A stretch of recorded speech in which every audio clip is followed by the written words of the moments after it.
안녕하세요. 지혜의 숲에서 길을 찾는 여러분과 함께하는 시간입니다.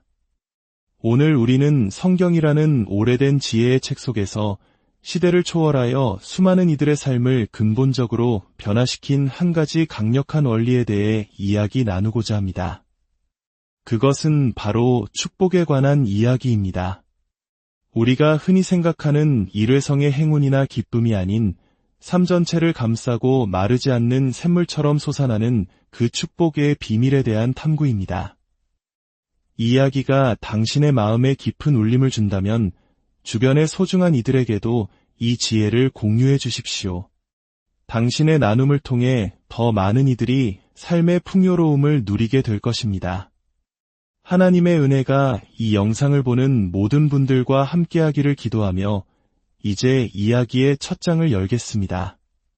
우리의 이야기는 지금으로부터 약 4000년 전 믿음의 조상이라 불리는 한 남자 아브라함으로부터 시작됩니다. 성경의 첫 번째 책인 창세기는 아브라함이 겪은 극적인 한 사건을 기록하고 있습니다. 당시 그의 이름은 아브람이었습니다. 아브람은 조카 롯이 북방의 내왕 연합군에게 사로잡혀 갔다는 소식을 듣게 됩니다. 그는 지체 없이 자신이 훈련시킨 318명의 가신들을 이끌고 그 거대한 군대를 추격합니다. 수적으로는 비교도 할 수 없는 열세였지만 아브람은 하나님의 도우심을 믿고 나아갔습니다. 그리고 놀랍게도 그는 한밤중에 적진을 기습하여 대승을 거두고 조카 롯과 모든 빼앗겼던 재물을 되찾아 돌아옵니다. 위대한 승리를 거두고 돌아오는 길에 아브람은 아주 신비로운 인물을 만나게 됩니다. 바로 살렘 왕이자 지극히 높으신 하나님의 제사장이었던 멜기세덱입니다. 멜기세덱은 떡과 포도주를 가지고 나와 아브람을 맞이하며 이렇게 축복합니다. 천지의 주제이시여 지극히 높으신 하나님이여 아브람에게 복을 주옵소서. 너의 대적을 내 손에 붙이신 지극히 높으신 하나님을 찬송할지로다. 이 축복의 말 속에는 우리가 오늘 탐구할 비밀의 핵심 3가지가 담겨 있습니다. 첫째, 하나님은 지극히 높으신 분이라는 믿음입니다. 이 땅의 어떤 우상이나 권력보다도 가장 높은 곳에 계신 유일한 창조주라는 고백입니다. 둘째, 하나님은 하늘과 땅의 주인이시라는 믿음입니다. 이 세상의 모든 것, 우리가 보는 것과 보지 못하는 모든 것이 하나님의 소유임을 인정하는 것입니다. 셋째, 하나님은 모든 원수로부터 우리를 건져주시는 구원자라는 믿음입니다. 소수가 다수를 이기는 기적을 체험하게 하신 분이 바로 하나님이심을 시인하는 것입니다. 아브람은 이 3가지 위대한 진리를 마음 깊이 깨닫고 받아들였습니다. 그리고 그 믿음의 표현으로 자신이 얻은 모든 것의 10분의 1을 멜기세덱에게 바쳤습니다. 이것이 바로 성경에 기록된 최초의 11조입니다. 11조는 단순히 물질을 드리는 행위를 넘어 하나님을 내 삶의 진정한 주인으로 인정하는 신앙 고백이었던 것입니다.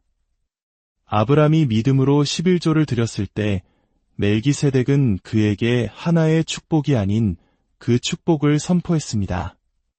이는 아브람의 인생뿐만 아니라 그의 모든 후손에게까지 이어지는 영원하고 끊이지 않는 축복의 약속이었습니다.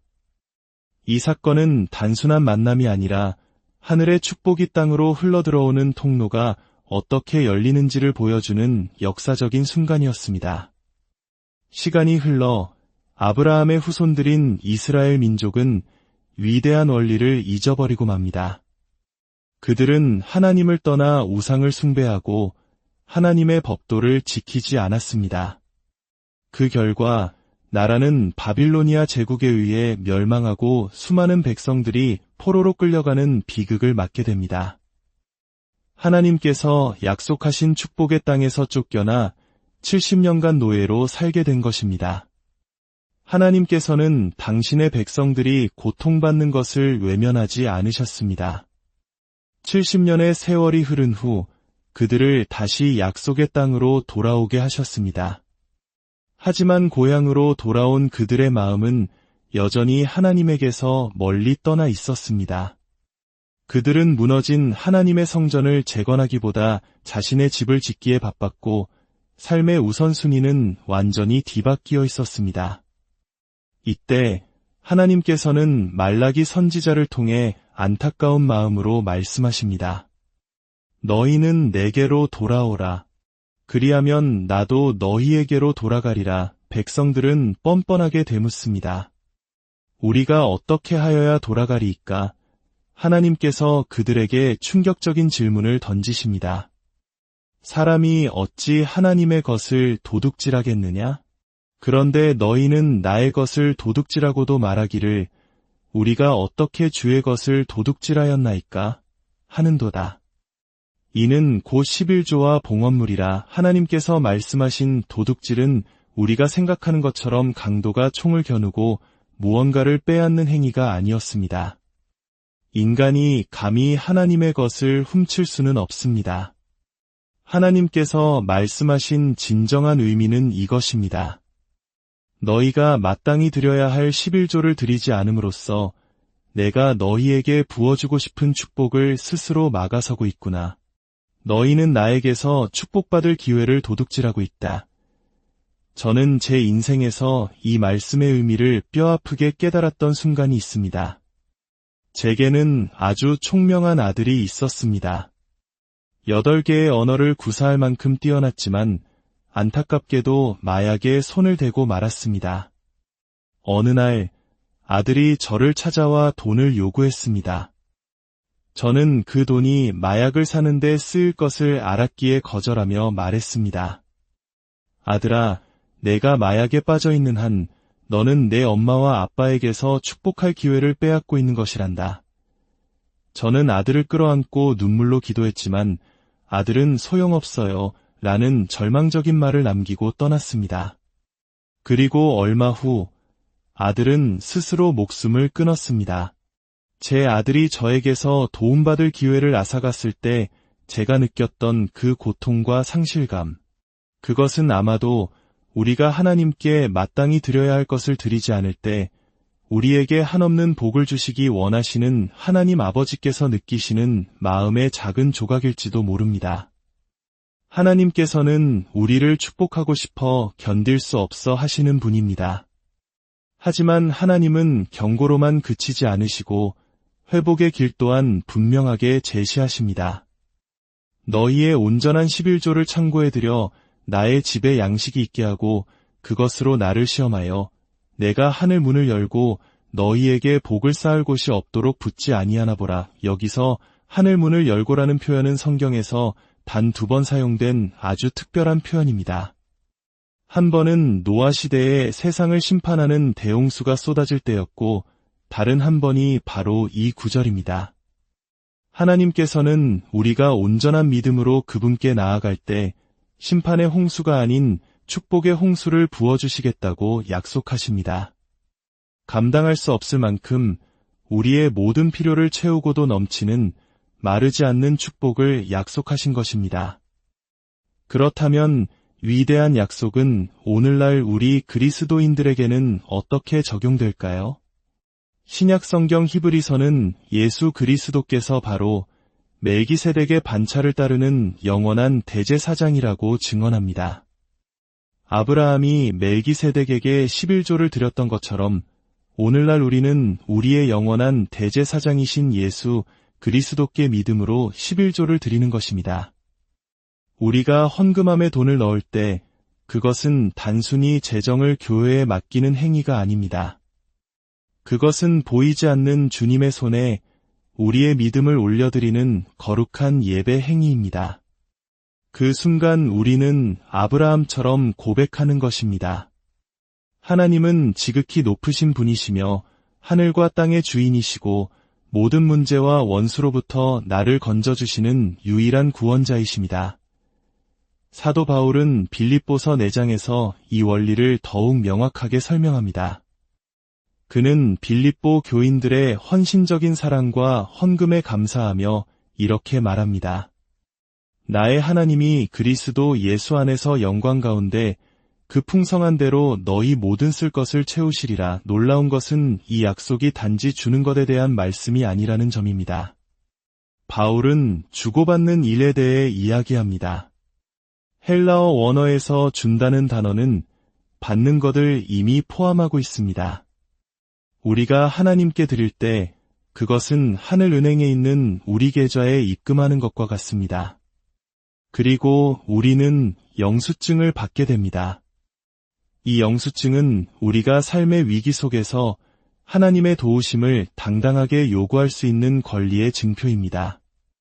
제 나이 79의 끔찍한 복통으로 병원을 찾았을 때의 일입니다. 의사는 급성 맹장염이라며 당장 수술해야 한다고 했습니다. 수술실로 향하는 침대에 누워 저는 아내와 함께 기도했던 것을 떠올렸습니다. 저희 부부는 평생 온전한 11조를 드리는 것을 예배의 일부로 여겨왔습니다. 저는 속으로 하나님께 말씀드렸습니다. 하나님, 저에게는 영수증이 있습니다. 저는 오늘 이 영수증을 사용해야겠습니다. 의사들이 초음파 화면을 보며 제게 맹장염이 확실하다고 설명하고 있을 때 저는 눈을 감고 간절히 기도했습니다. 잠시 후 한 의사가 놀란 목소리로 외쳤습니다. 로버츠 박사님, 눈을 떠서 화면을 보세요. 제가 화면을 보자 아까 선명했던 염증 부위가 마치 구름에 가린 듯 사라지고 없었습니다.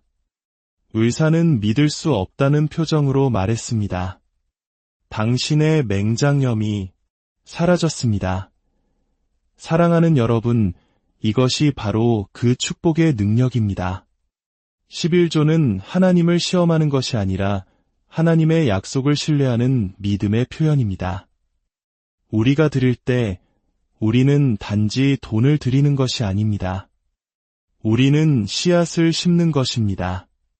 그리고 그 씨앗은 우리의 필요를 따라 어떤 것은 30배, 어떤 것은 60배, 어떤 것은 100배의 열매를 맺어 돌아올 것입니다.